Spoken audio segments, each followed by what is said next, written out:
Are you truly an individual?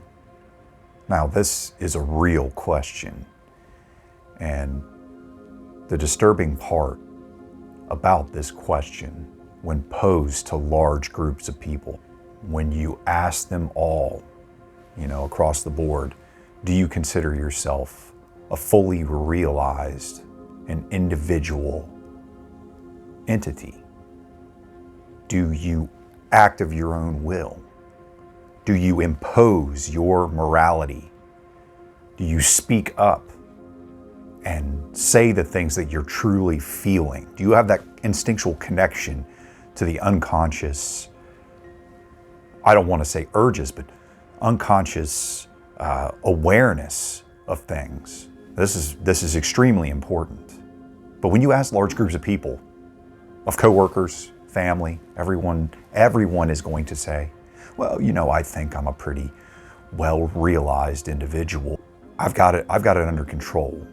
I see things the way they should be seen. I see the truth. And this is a fallacy, a common one at that, because we all fall short in some ways in this capacity. And today I wanted to talk about some of the ways that this happens, the ways that we slip into this sort of mind control. I'll get to that in a minute. But we do it through our language, and it happens in the subtlest of ways. It's very cunning the way this happens, and it's easy to slip into complacency because, first of all, there is a complete lack of creativity in the way we express ourselves. Now, that is the first trap that we fall into. Carl Jung talks about the process of becoming a true individual, to connecting with the actual soul, what you actually are, what you're made of, and what you're meant to be. And that end result, that ideal you, the real you, is there, buried, and there's a way to get to it. Now, he called this process individuation. And I'll give you kind of a visual example of what that looks like, okay? If you picture a mandala, just a circle, and the center of that mandala is you, the real you, what's really in you, your soul, the things that make up your components. All the other stuff and the identification with the ego and all the surface level, needs, just clear all that away. We are never exactly in the center. It's always a struggle to get to that center, the center of that mandala, the center of that circle, the structure, to know yourself, to know thyself, that famous quote. But individuation is a process, and it requires work, real work. At the same time, there is this inversely proportional second mandala, a second structure that represents mass consciousness. And it's the exact opposite. Whereas you as an individual want to work your way to the middle, as you individuate, as society and civilization, that mandala, you want to get away and to stop thinking like everyone else. Stop, conceptualize. We don't even have to conceptualize things the same way as the group does. This is a fatal mistake that I think people make, and they just wonder. They run into someone who just sees things completely differently in a different light, and that's just a mystery to them.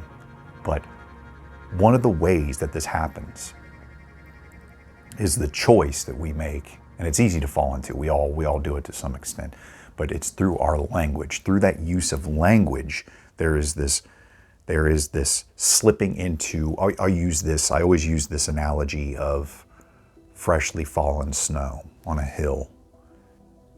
When we experience things and have those inward experiences that we want to re-express outwardly, we have this tendency to imagine the hill Well, first imagine the hill as having set tracks where people have already gone down. You know, some went through the fresh snow, but others have just gone, countless times have gone down and fallen into those same tracks. You know, they started in fresh snow and then veered into these tracks that take them down into those and controls where they go, left, right, around. You know, it controls their speed that they go down this hill. It's the path of least resistance, and people fall into it. You know, life shouldn't be that way, okay? We all get into groups and we take this, you know, and it's very much related to the ego, our way of fitting in to reality and the group, and we do things that are safe, things that don't require, because to think creatively, to really dig in, first it takes time. You know, you don't have a lot of time. If you're at your job and someone wants you to really dig into how, you know, like, something bothers me about this, but, you know, everybody else seems cool with it. I'm just, you know, they just go with the flow. It's a terrible, I think it's a freaking tragedy, to be honest. I hate when that happens. You ever just like interact with somebody and they're on the verge of saying something interesting. Well, you know, I don't think that's going to work, or something. Maybe they think something's positive when everybody else is negative about something, and you want to hear, and then you get interrupted. You know, and it's like no one gets to complete that thought. But if you can find a like-minded person to just share your thought, and this isn't about being contrarian. A lot of people have that component to their personality where, you know, the group will decide and go one way, and, you know, we all have that too. This is different. I'm talking individuation is different. It's just standing, you know, really standing and deciding, standing your ground and just being you, being yourself. And you also have those contrarians that they see the group going one way, and they want the external validation of being different. Sometimes that's what it is. They want attention, whatever it is. It can be all kinds of things. Sometimes it's just built into their personality, because I think it's good. Sometimes it's a good thing to be contrarian, because they automatically have this instinct to, when they see the herd moving one way, they're just like, okay, those are the cattle going, you know, headed for slaughter. You know, it's almost like an instinctual thing. You know, there's a danger in moving with the group, and they want to move the opposite for that sake.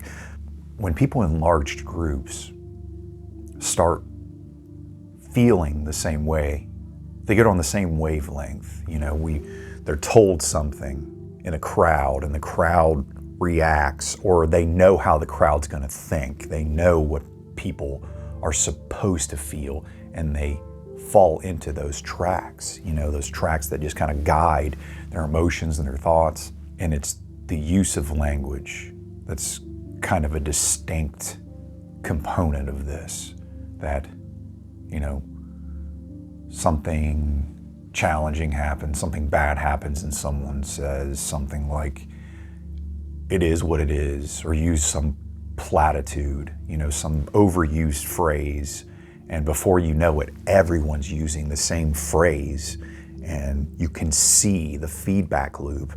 These people just, you know, you have an input of an event or information or whatever, you know, something emotional happens, and everyone reacts the same way. They all start using the same language, the same stupid phrases, where they turn their mind off and just repeat the same, you know, let's get redundant, repeat the same repetitive phrases, and it just becomes this feedback loop of mind control, and it becomes easy, because it's easy to just lay back, because those phrases are sort of just on call. They're on deck, you know, and then something happens, and then you say something stupid. I mean, apologies for not being able to come up with better examples, but you know what I'm saying. It's this, you know, speech, and then the thought, you know, and then the feeling behind it is seated in that, and then, you know, it's just reinforcing again, and then next time you just weaken those individual muscles, you know, the spiritual muscles, to sort of muster the strength to sort things out differently.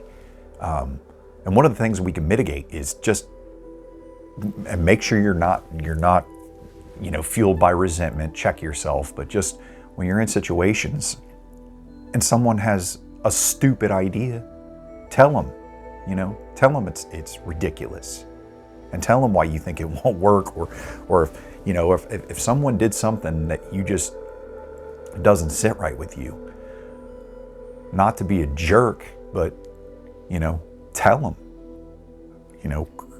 Conflict delayed is conflict magnified. Forging those new paths into the fresh snow is a journey into the unknown, into the void sometimes. And what that requires is the willingness and openness to sacrifice a possible future. It's a quest. It's a challenge. It's incredibly easy to just fall into predetermined patterns and the path of least resistance. But it requires more. Also, one of the things that we can do to sort of fix this problem is to just start speaking differently. Maybe if you're not even necessarily comfortable with it. I think that's the key too. Do it especially if you're not comfortable. Start speaking and form new patterns. Forge into that fresh snow. Google a few words. Start using them in sentences. State things differently. The power of expression is it's the strongest thing in the entire universe. I don't think that can be overstated. That if you can articulate your point, you're not wrong. It's as long as it's genuine. Life should not be treated like this. I think we get into this trap of being stuck in that track, and we wonder why, and we don't do anything to change it. We don't forge new paths. We're not willing to do that. And that's another thing, is you can do this through prayer, time alone, thoughts with God. You can do it speaking to yourself, but just open yourself up to that possibility of finding that creative path where there is actually no path yet. You can forge one. You can forge into that. Also requires radical honesty, self-honesty. You can trick yourself into believing that you're good where you are, but that may not be true at all. So thanks for listening to the rant. I got tons of stuff coming up soon, and if you want, subscribe, share this with a friend. Come back and see me. Come back and hang out. I got tons of stuff. Just click on the channel and go through some of those videos. I have so much stuff on so many subjects, hundreds of videos. And if you like what you see, keep watching, and I will talk to you all later, and I'll see you in the next one.